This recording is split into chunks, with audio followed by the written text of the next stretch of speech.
Graça e paz. O nosso texto de hoje está em 2 Reis, o capítulo 1. Vamos antes orar. Pai querido, Deus misericordioso, pedimos que abra o nosso coração, desperte a nossa mente, ilumine o nosso espírito, para que possamos compreender e tirar proveito da Tua palavra que é a verdade. Pedimos o Teu auxílio no nome de Jesus. Amém. Bom, a princípio vamos ler 2 Reis, capítulo de número 1, do verso 1 até o verso de número 8. Acasias e o profeta Elias. Depois da morte de Acabe, o rei dos Moabitas se levantou contra Israel. E o rei Acasias caiu pelas grades de um quarto do andar superior, em Samaria, e ficou ferido. Então enviou mensageiros e lhes disse: Vão consultar Baal-zebub, deus de Ecrom, para saber se vou sarar dessa doença. Mas o anjo do Senhor disse a Elias o tesbita: Levante-se, vai encontrar-se com os mensageiros do rei de Samaria e pergunte-lhes: Será que não há Deus em Israel para que vocês estejam indo consultar Baal-zebub, deus de Ecrom? Por isso, assim diz o Senhor: da cama em que está deitado, você não sairá mais. Você certamente morrerá. Então Elias foi embora. Os mensageiros voltaram para o rei e este lhes perguntou: O que houve? Por que voltaram?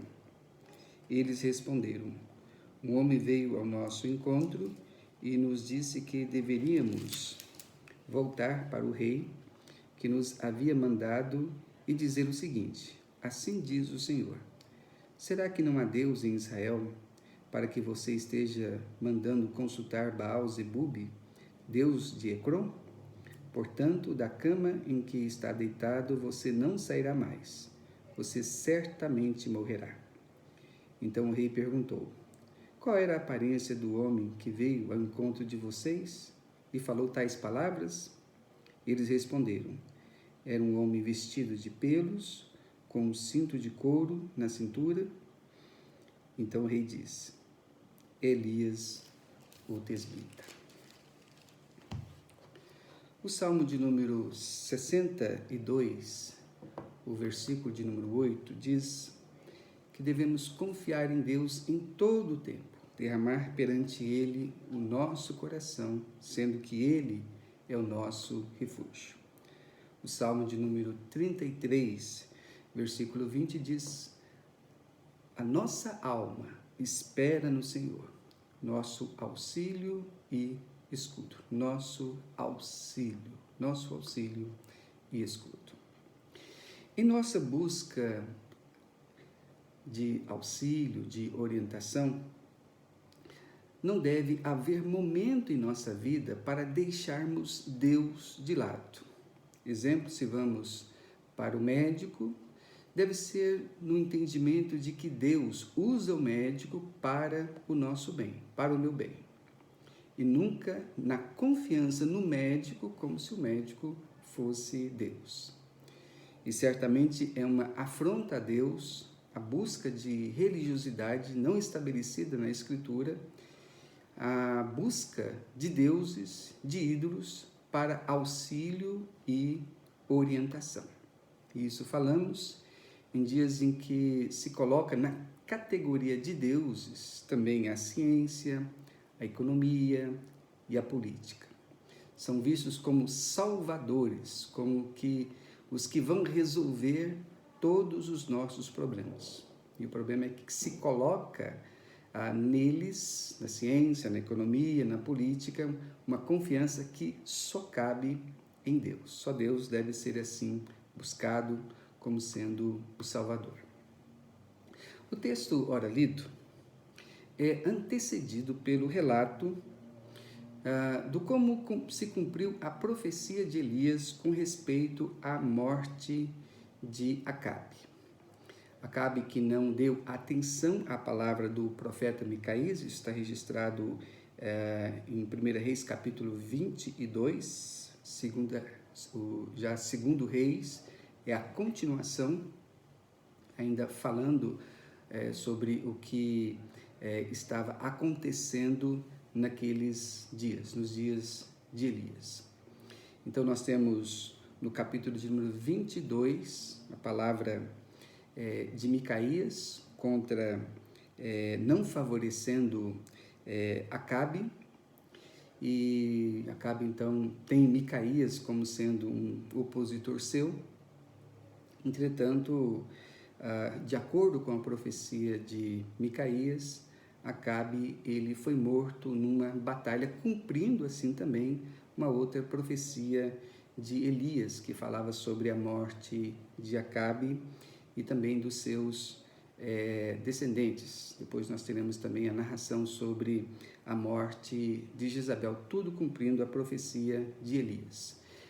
Acabe é morto por uma flecha jogada ao acaso, mas bem sabemos que Deus ele está no controle de todas as coisas. O que aconteceu para Deus não foi um acaso, foi exatamente o cumprimento da sua palavra através do profeta Elias e também através do profeta Micaías. Com a morte de Acabe, começa a reinar seu filho, Acasias. Aqui temos o registro do fato de que Acasias, na sua doença, não buscou o auxílio do Senhor. O texto relata isso como sendo uma grande falha sua. Ele não buscou o auxílio do Senhor. Isso é registrado quando o anjo fala para Elias e depois Elias fala para os mensageiros, que então transmitem para o rei, e depois, mais uma vez, Elias fala pessoalmente para o rei. Então, isso aqui é destacado 3 vezes, deixando bem claro que essa foi uma grande falha por parte de Acasias não consultar o Senhor Deus. Na nossa busca, aliás, na nossa mensagem de hoje, eu gostaria de deixar bem claro que devemos buscar o auxílio de que precisamos somente em Deus. Devemos confiar em Deus em todo o tempo e é nele que podemos encontrar o auxílio de que precisamos. Então, nós devemos buscar o auxílio de que precisamos somente em Deus. Vamos ver o registro da falha de Acasias em não buscar o auxílio do Senhor e o que podemos aprender tendo em vista como a Bíblia registra este ocorrido. Bom, primeiro ponto, Acasias envia mensageiros para consultar Baal-zebub, versículo de número 1 e versículo de número 2. Nós temos no capítulo anterior de 1 Reis uma avaliação sobre o reinado de Acasias, do verso 22, aliás, do verso 52 até o verso 54 do capítulo 22 de 1 Reis. Acasias, filho de Acabe, começou a reinar sobre Israel em Samaria, no 17º ano do reinado de Josafá, rei de Judá, e reinou 2 anos sobre Israel. Fez o que era mal aos olhos do Senhor, pois andou nos caminhos de seu pai, bem como nos caminhos de sua mãe, e nos caminhos de Jeroboão, filho de Nebate, que levou Israel a pecar. Ele serviu a Baal e o adorou, como seu pai havia feito antes dele, provocando o Senhor Deus a ira. Então aqui nós vemos que Acasias foi um homem que não demonstrou nenhuma atenção para com Deus. E esse fato do rei adorar e servir a ídolos, aqui fala que ele adorou e serviu a Baal, esse fato na Bíblia nunca é apresentado como sendo algo normal. mas sim como algo absurdo. Acasias era rei de Israel e, como uma nação teocrática, como rei, ele deveria ser o principal apegado à lei de Deus, nessa lei meditando dia e noite. Entretanto, o que Acasias fez? Ele favoreceu a idolatria através de imagens e também serviu e adorou Baal. 1 Reis, capítulo de número 1, começa relatando a revolta dos moabitas contra Israel. Desde Davi, com o reino unido, os moabitas estavam sob o domínio dos israelitas. E com a divisão do reino, reino do norte e reino do sul, o reino do norte ficou com o nome Israel, e com essa divisão, os moabitas então ficaram sob o domínio do reino do norte, de Israel.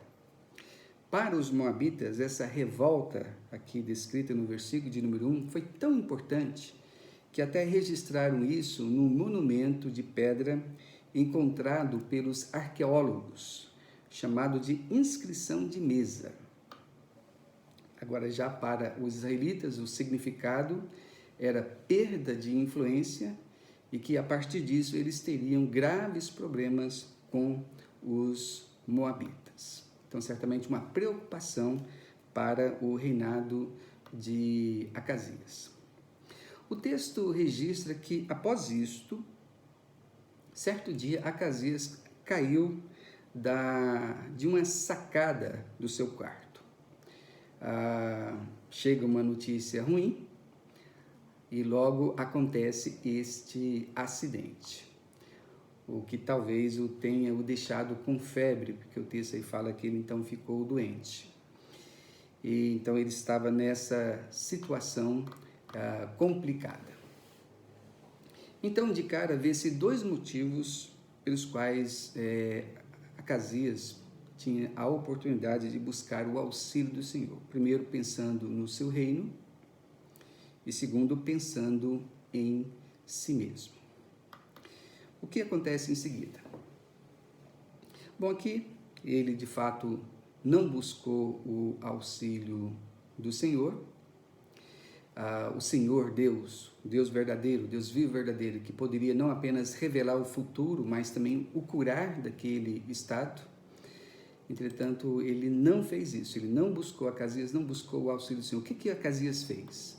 Ele mandou mensageiros para Ecrom, uma cidade abaixo do Reino do Sul, uns 40 quilômetros a oeste de Jerusalém, uma das 5 cidades principais dos filisteus. Ele mandou mensageiros para Ecrom, isso é, para consultar o deus Baal-Zebub. Baal-Zebub. O que ele queria saber se haveria ou não de se recuperar daquela doença. O nome Baal-Zebub significa o Senhor das moscas. O Senhor das moscas. O que, na verdade, os filisteus de Ecrom o chamavam de Baal-Zebu e não de Baal-Zebub.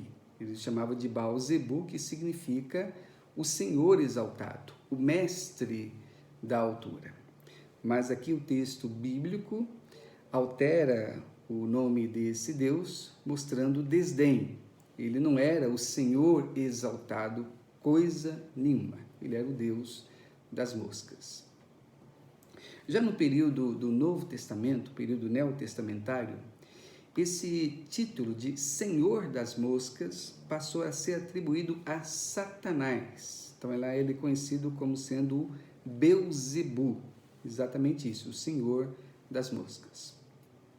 Um fato que não deve passar desapercebido é que por trás da idolatria, dos ídolos, estão também os demônios. O demônio usa da idolatria, dos ídolos, para exercer sua influência. Por exemplo, você pode consultar lá 1 Coríntios, capítulo 10, do verso 18 até o verso de número 20. Acasias não busca o auxílio do Senhor, e o que ele faz é enviar mensageiros para consultar Baal-zebub. Ele ignora o Deus Altíssimo e busca o Baal-zebub, que é o mesmo que buscar moscas. Mas isso não é de somenos importância. Isso é uma afronta a Deus, o Deus que está acima de tudo, o Deus que está acima de todos. Então, Deus envia uma palavra de juízo para Acasias, aí do verso 3 até o verso de número 8. Esse é o nosso segundo ponto. Deus envia uma palavra de juízo para Acasias. Interessante que Acasias envia os seus mensageiros e logo Deus envia o seu mensageiro, o seu anjo. A palavra anjo significa exatamente mensageiro. É Deus, e significa que é Deus que está reinando acima de todos. Aqui temos, então, uma mensagem do anjo. Aqui diz o anjo do Senhor, e pode ser uma referência ao próprio Cristo, já que em alguns lugares a expressão anjo do Senhor no Velho Testamento é uma referência à segunda pessoa da Trindade. O fato é que Deus, ele sabe de todas as coisas, ele tudo vê, ele não depende de ninguém para lhe informar algo. Essa mensagem, ela é dada pelo profeta, através do profeta Elias. O anjo do Senhor fala para Elias, Elias então deveria transmitir esta mensagem. Deus, ele usa os seus servos para a realização de sua obra, e aqui, depois de anos, entra novamente em cena Elias, o tesbita. Apesar do seu ministério de simplicidade, de quem veste pelos de camelo, Elias foi o principal profeta usado por Deus naqueles dias para o confronto da corte, no caso da família real de Acabe. Acasias, filho de Acabe, logo quis saber por que os seus mensageiros voltaram tão rápido, pois não houve tempo de ir e volta até Ecrom, e eles então o informaram o que aconteceu, versículo de número 6. E vejam que eles ficaram bem convencidos de que não deveriam continuar viagem até Ecrom, pois ficaram impressionados com o fato de Elias já saber o porquê da viagem deles. Viram que de fato Deus estava por trás de tudo aquilo, Deus que tem o conhecimento de todas as coisas. E pelo relato deles, nós vemos uma reprovação quanto ao pecado de Acasias. Uma reprovação quanto ao pecado de Acasias. Pois a lei de Deus estabelecia como sendo um pecado a invocação de outros deuses, de deuses falsos. O que sempre estaria relacionado, como falamos anteriormente, a práticas demoníacas. Inclusive, falando disso, o Velho Testamento deixa bem claro que esse tipo de consulta as pessoas deveriam até mesmo ser punidas, e punidas com morte. Êxodo capítulo 22, o versículo 20, uma vez que estariam adorando esses deuses. Assim como consultar mortos, também lá no Velho Testamento era sentenciado, a sentença era a morte, de acordo com Levítico 20, 27.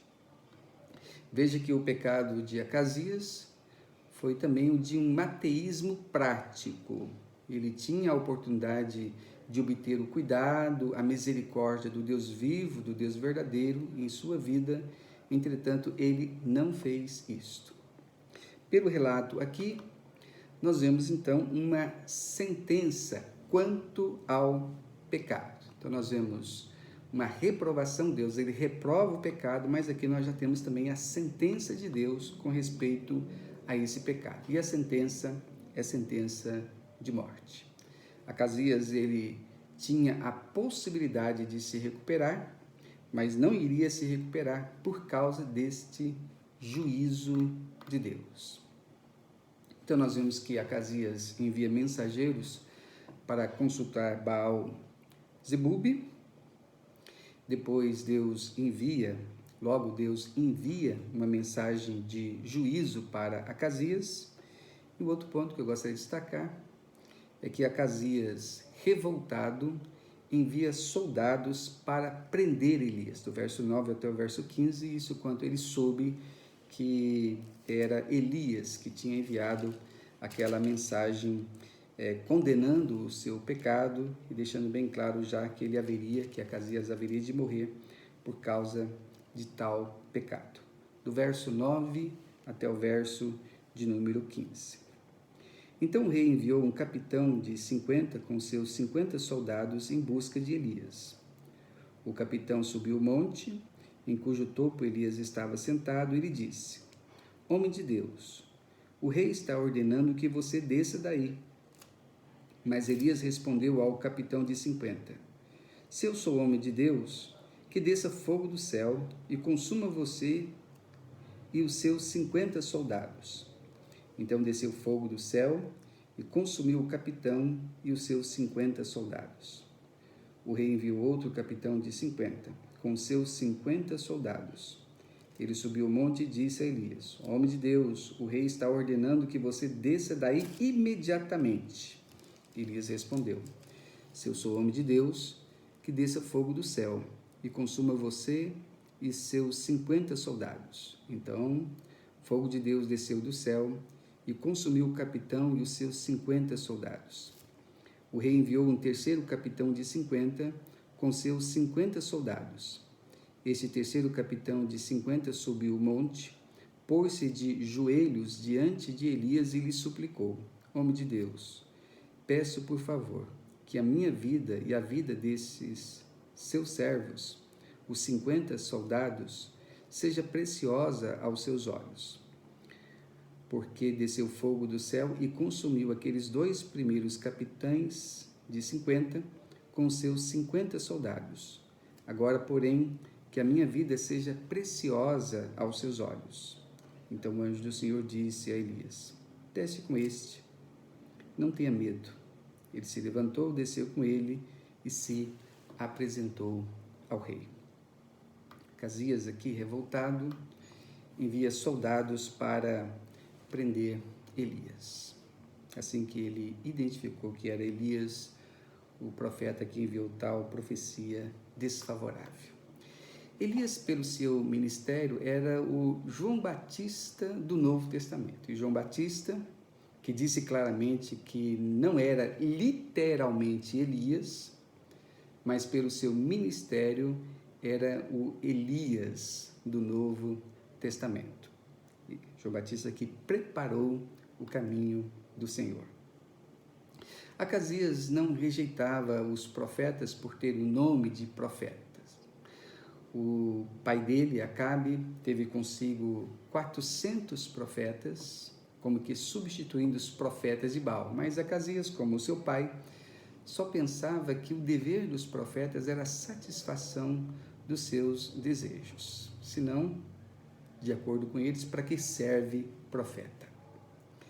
Bom, então Acasias, assim como seu pai Acabe, tinha Elias como sendo um inimigo, como sendo um antagonista, uma vez que não estava falando aquilo que era de acordo com seus desejos. Então, o que ele faz? O que faz Acasias? Acasias manda prender Elias. Prender Elias por este estar interferindo nos negócios do Estado. Prender Elias para, como que, forçá-lo a anular aquela profecias. Então, ele queria mostrar, então, poder sobre Elias. E prender Elias, dá a entender também, para matar Elias, achando que assim a profecia morreria como profeta. Se ele não conseguisse fazer com que Elias anulasse a sua profeta, mas matando Elias, ele pensava que assim a profecia de Elias morreria juntamente com o profeta Elias. E matar Elias também como ato vingativo, algo como: se eu morro, você também morre. Então nós dois vamos para a cova. Que havia de fato uma má decisão para com Elias é justificada no versículo de número 15, quando Deus disse que já naquela última situação ele poderia descer com o capitão, Elias poderia descer com o capitão. Então, de fato, havia essa questão aí da morte, né, da possibilidade de que esse prender seria também para matar o profeta Elias. Veja que assim que ele soube, assim que Acasias soube que Elias, um verdadeiro profeta, que era Elias que tinha enviado aquela mensagem, Acasias ele não tem um coração quebrantado, e sim mais endurecido, sabendo que Elias ele endurece ainda mais o coração. Ele não chora pelo seu pecado, ele não considera o seu pecado, e sim ele quer espizinhar, ele quer oprimir, ele quer pisotear quem mostra o seu pecado. No caso, o profeta Elias. Bom, Acasias ele envia soldados para prender Elias. E aqui nós temos o fato de que vai o primeiro capitão com seus 50 soldados para prender Elias. Este primeiro capitão estava levando muito a sério a palavra de Acasias como rei, mas pelo visto não estava levando a sério Elias como um profeta. Ele via Elias bem abaixo do profeta Acasias, apesar dele chamar Elias de homem de Deus. Aqui Acasias ele tenta colocar o profeta debaixo da sua autoridade, ele achava que os profetas deveriam estar debaixo de sua autoridade, tentando assim interferir numa outra esfera de ação, que no caso aquele que pertencia aos profetas, um tipo de interferência nos poderes. No Brasil nós passamos por problemas assim de interferência nos poderes. Bom, o que acontece aqui é que esses homens são consumidos por fogo, conforme a palavra do profeta Elias. Então aqui Deus dá uma mensagem dramática, difícil para entendermos em nossos dias, mostrando o que acontece com aqueles que não se submetem a Deus, aqueles que desrespeitam a Deus, aqueles que desrespeitam, fazem pouco caso dos servos de Deus. E vai então, de acordo com o texto, o segundo capitão com seus 50 soldados. Esse segundo capitão age de um modo ainda mais arrogante, dizendo para Elias: desce depressa, desce depressa, Elias, desce depressa. E aconteceu o mesmo com ele, ele foi consumido, ele com seus 50 soldados foram consumidos com fogo que desceu do céu. Esses atos de juízo com fogo são uma mensagem para Acasias e o povo na época, mostrando quem é Deus. Então vejam, é uma mensagem tanto para Acasias como para o povo na época, os leitores do texto, mostrando quem realmente é Deus. Não há arbitrariedade por parte de Deus, uma vez que naquela época boa parte do povo estava corrompida, estava adorando outros deuses, principalmente Baal, e Deus não comete, bem sabemos, nenhuma injustiça. O nosso Deus não comete nenhuma injustiça. O Senhor é Deus. Veja que basicamente esse é o resumo do ministério de Elias. Só o Senhor é Deus. Então aqui Elias ele vai mostrar quem é o Deus vivo, quem é o Deus verdadeiro através desses atos. Baal, o deus Baal, comumente era apresentado como segurando um relâmpago em seu cetro, como seu cetro. Mas não era Baal que controlava tudo, não era Baal que controlava o fogo, era o Senhor dos exércitos, o Deus Todo-Poderoso. Só o Senhor é Deus. Esses atos de juízo com fogo nos fazem lembrar de Moisés, que também teve o seu ministério confirmado pelo fogo que caiu do céu. Números capítulo 16, verso 35. Então Moisés representando a lei e aqui Elias representando os profetas, enfim, a antiga aliança. Estes atos de juízo com fogo também nos fazem lembrar de Cristo.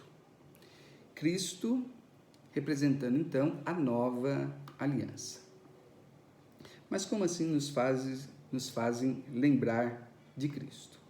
João Batista, no seu ministério, ele diz que Jesus batizaria com o Espírito Santo e com fogo. Veja, não apenas com o Espírito Santo, mas também com fogo.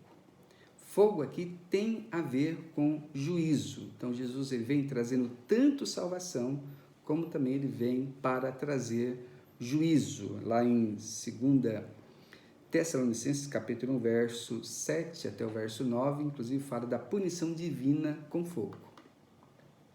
Entretanto, Jesus, em sua primeira vinda, ele vem principalmente trazendo salvação. O juízo fica praticamente reservado para a segunda vinda. É claro que entre a primeira e a segunda vinda, Deus pode ter lá os seus juízos temporários, mas o juízo mesmo é reservado principalmente para a segunda vinda de Cristo. Então, na primeira vinda de Cristo, ele veio principalmente trazendo salvação.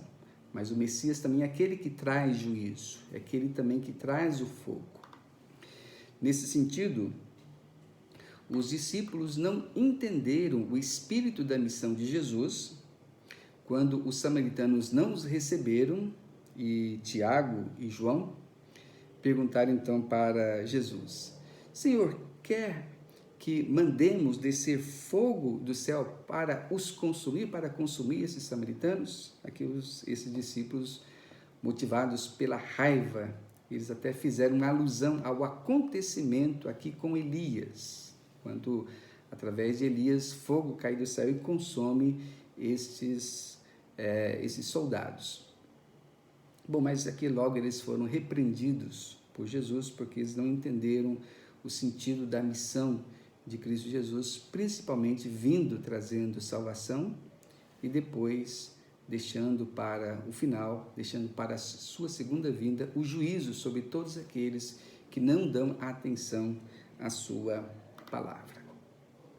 Bom, e vai, voltando aqui no texto de 1 Reis, 2 Reis, e vai o terceiro capitão com 50 soldados. Esse tem uma atitude diferente dos dois anteriores. Esse se humilha, esse não se mostra prepotente, esse reconhece realmente Elias como servo do Senhor e logo não é consumido com fogo. Esse tem a permissão de Deus para conduzir Elias. Isso ele faz de um modo digno, não tendo Elias como um prisioneiro, não tendo Elias como se fosse um malfeitor. Então o que vemos? Acasias envia mensageiros para consultar Baal-Zebub. Deus então envia uma palavra de juízo para Acasias. Acasias, revoltado, envia soldados para prender Elias. E agora Elias repete sua profecia contra Acasias e logo a profecia se cumpre. Verso 16 em diante. Elias disse ao rei: Assim diz o Senhor, por que você enviou mensageiros para consultar Baal-Zebub, rei de Ecrom? É porque não há Deus em Israel cuja palavra se possa consultar? Portanto, da cama em que está deitado você não sairá mais, você certamente morrerá. E assim Acasias morreu, segundo a palavra do Senhor, anunciada por Elias. Jorão, irmão de Acasias, começou a reinar em seu lugar, no segundo ano do reinado de Jeorão, filho de Josafá, rei de Judá. Isso porque Acasias não tinha filhos. Quanto aos demais atos de Acasias e ao que fez, não está tudo escrito no livro da história dos reis de Israel? Elias repete sua profecia contra Acasias, aqui pessoalmente ele fala para Acasias, e logo a profecia se cumpre. Ele vai até Acasias e fala com Acasias pessoalmente. Elias deixa bem claro o que aconteceria com Acasias. Ele confirma aquilo que tinha falado anteriormente. E cumpre-se a palavra do Senhor anunciada por Elias. Acasias vem logo a falecer. Veja que em momento nenhum Acasias demonstrou arrependimento, nem mesmo um certo arrependimento como seu pai, quando repreendido por Elias na ocasião da morte de Nabote. Acasias tinha um conhecimento da profecia de Elias sobre Acabe, o pai de Acasias, profecia que se cumpriu em 2 Reis, capítulo de número 22, verso 37 até o verso 38. Acasias soube do juízo de Deus sobre os dois grupos de soldados enviados para prender Elias, mas mesmo assim Acasias permaneceu com o coração endurecido, com o coração na tradição da religião de Jezabel, sua mãe. Ele não abandonou essa sua idolatria. Ele continuou com o coração endurecido, mesmo vendo essa profecia de Deus como que o advertindo para que ele tivesse um devido arrependimento. Embora Acabe, o pai de Acasias, reinou 22 anos, aqui Deus não permite que Acasias reine mais de 2 anos. Esse que poderia ter buscado auxílio do Senhor, o auxílio do Senhor, esse que poderia ter suplicado a misericórdia do Senhor, morreu na dureza do seu coração. Concluindo, infelizmente, Acasias não buscou o auxílio do Senhor. Ele foi atrás de Baal-zebub. E mesmo sendo avisado por Deus, Acasias ainda endureceu mais o seu coração. Ele não se voltou para o Senhor, que é cheio de misericórdia. Ele, Acasias, não corrigiu o seu caminho. Algumas aplicações. Primeira, não consultar, não buscar o nosso auxílio em Deus é fazer pouco caso de quem realmente é o Senhor exaltado, o soberano, o Deus Altíssimo. Ele que bondosamente se dispõe a ser o nosso auxílio. Os médicos, a ciência, a economia, a política, tudo isso tem o seu lugar, mas nunca o lugar de Deus. Segundo, veja o estrago que a idolatria faz na mente dos que a praticam. As pessoas são tão afeiçoadas aos ídolos, de modo que em seus pensamentos Deus fica sempre de lado. Primeiro ídolo, ele é o máximo, ele é o Baal-zebub, o Baal, o Deus exaltado, o ídolo que é isso. A pessoa julga que é o ídolo que preenche a sua necessidade mais básica. Então veja o estrago que a idolatria faz na mente das pessoas, assim como fez na mente de Acasias. Terceiro, ainda é tempo para misericórdia. Embora Deus tenha os seus juízos temporários, isso ainda é feito em um ambiente de oportunidade para o arrependimento, para que possamos nos submeter a Ele, pedindo como o terceiro capitão de 50 aqui no texto, que a nossa vida seja preciosa aos seus olhos. Mas veja, isso deve ser feito enquanto estamos vivos. Hebreus capítulo de número 9, verso 27, diz: ao homem está ordenado morrer uma só vez, vindo depois disto o juízo. Ao homem está ordenado morrer em uma só vez, vindo depois disto o juízo. O momento de obter misericórdia é agora, não haverá outra oportunidade. O Novo Testamento destaca isso dizendo: eis agora o tempo oportuno, eis agora o dia da salvação. A salvação através de Cristo, o único caminho, a verdade e a vida. Amigo, somente em Deus nós podemos encontrar o auxílio de que precisamos. Então busque de todo o coração. Deus o abençoe.